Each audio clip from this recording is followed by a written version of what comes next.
లేదు. ఒక సందర్భంలో మాత్రం 11 ఏళ్ళు మనం ముగించుకున్నాం, 12వ ఆవిర్భావ దినోత్సవం చేసుకుంటున్నాం, వాళ్ళని 11కే పరిమితం చేసాం అన్నారు.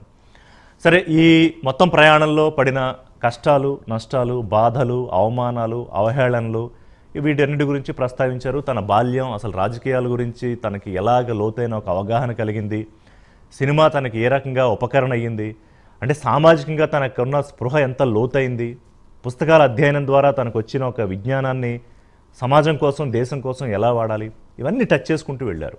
అయితే పవన్ కళ్యాణ్ గతంలో మనం మాట్లాడుకునే కేవలం ఆవేశపడిపోయే పవన్ కళ్యాణ్ కాదు ఇవాళ. అలాంటి పవన్ కళ్యాణ్ అయితే ఒక అద్భుతమైన రాజకీయ చాణక్యతతో, ఒక అద్భుతమైన వ్యూహంతో కూటమిని వాళ్ళు అధికారంలోకి తెచ్చుండేవారు కాదు. ఆయన మాట్లాడిన అంశాలు, ప్రస్తావించిన అంశాలు మనం చూస్తే త్రిభాషా విధానం గురించి మాట్లాడుతూ హిందీ భాష ప్రస్తావన తీసుకొచ్చి డైరెక్ట్గా డిఎంకే కౌంట్లు ఇచ్చారు.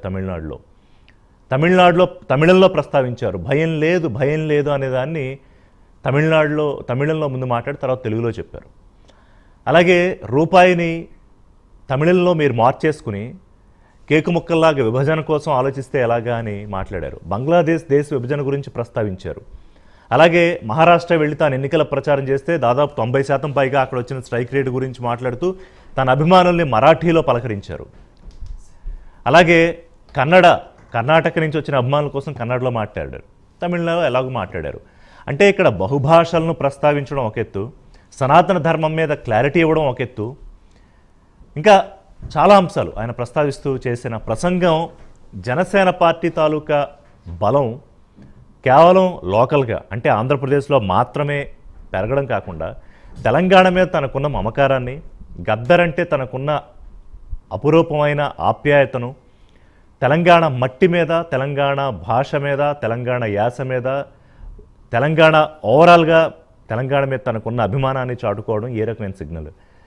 అంటే జాతీయ జనసేన ఇవాళ మనం ఎందుకు పెట్టామంటే, జనసేన అని ఆలోచనలు కేవలం ఆంధ్రప్రదేశ్ రాష్ట్రం వరకే పరిమితం అయ్యాయి అనుకుంటే మాత్రం పొరపాటే అని నిన్న ఆయన ప్రసంగం ద్వారా ఒక సిగ్నల్ ఇచ్చారా, అదే మాట్లాడదాం.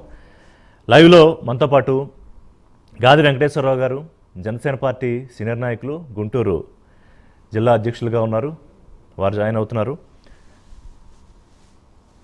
వెంకటేశ్వరరావు గారు, రైట్. సో జూపుడు ప్రభాకర్ గారు కాసేపట్లో మనతో స్టూడియోలోనే జాయిన్ అవుతారు. రైట్, వెంకటేశ్వరరావు గారు జాయిన్ అయ్యారు.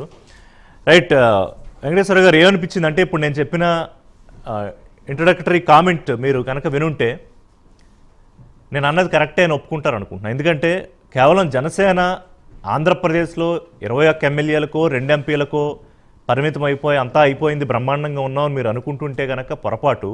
మన లక్ష్యం ఏంటి, మనం ఏది టార్గెట్ పెట్టుకున్నాం, చాలా చాలా సుదీర్ఘమైన ప్రసంగం, చాలా లోతైన ప్రసంగం చేశారు మీ అధినేత.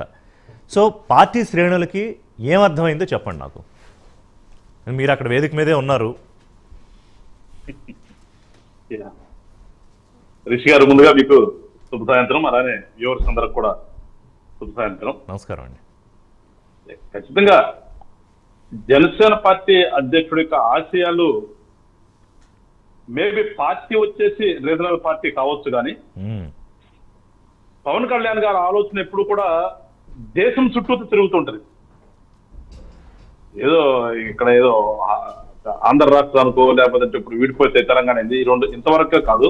ఆయన ఆలోచన ఫ్రమ్ ద బిగినింగ్ నుంచి కూడా దేశం వైపే ఆలోచన, దేశం గురించే మాట్లాడతారు. చెప్పండి. సో ఎప్పుడు ఆ భావన ఏంటంటే,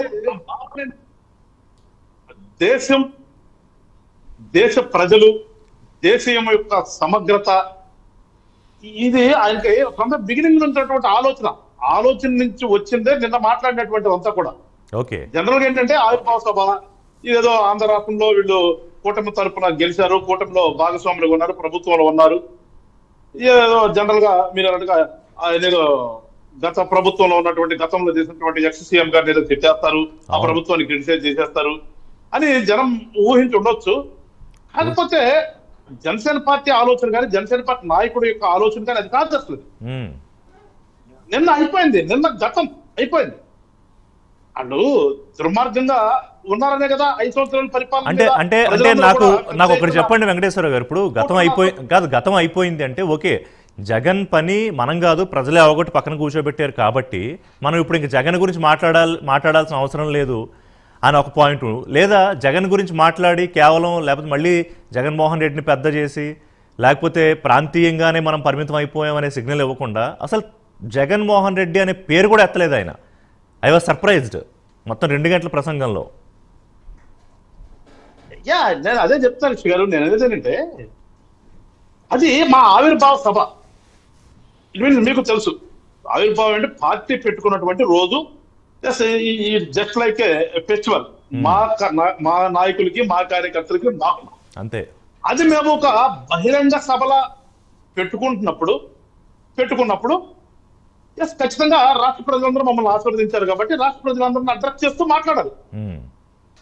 ఆ మాట్లాడే ప్రసంగం కూడా మా పార్టీ మా నాయకులకి ఏంటనేది దిశానిర్దేశం చేసుకుంటూ రాష్ట్ర ప్రజలకు కృతజ్ఞతలు చెప్తూ, ఎట్ ద సేమ్ టైం రాష్ట్రము దేశము, రాష్ట్రంలో జరుగుతున్న పరిస్థితులు దేశంలో జరుగుతున్న పరిస్థితులు, ఇవాళ దేశంలో రకరకాలుగా ఏది వస్తున్నాయో అవన్నీ కరెక్ట్ కాదు, రైట్, యూనిటీ ఉండాలి అంటే ఒక కాన్సెప్ట్ అయింది. దేశం అంటే ఏదో ఆంధ్ర రాష్ట్రం separate, Telangana separate, Tamil Nadu separate, Karnataka separate అనేది కాదు కదా, మనది యూనియన్ ఆఫ్ స్టేట్స్ కదా మన దేశం. దేశం ఇన్ని రాష్ట్రాలు కలిస్తే దేశమైంది. సో దేశం బాగుంటేనే రాష్ట్రం బాగుంటుంది. కానీ మన రాష్ట్రంలో మనమేదో మేమే పెత్తనం మాది ఉంటుంది అని అనుకుని అవ్వదు కదా.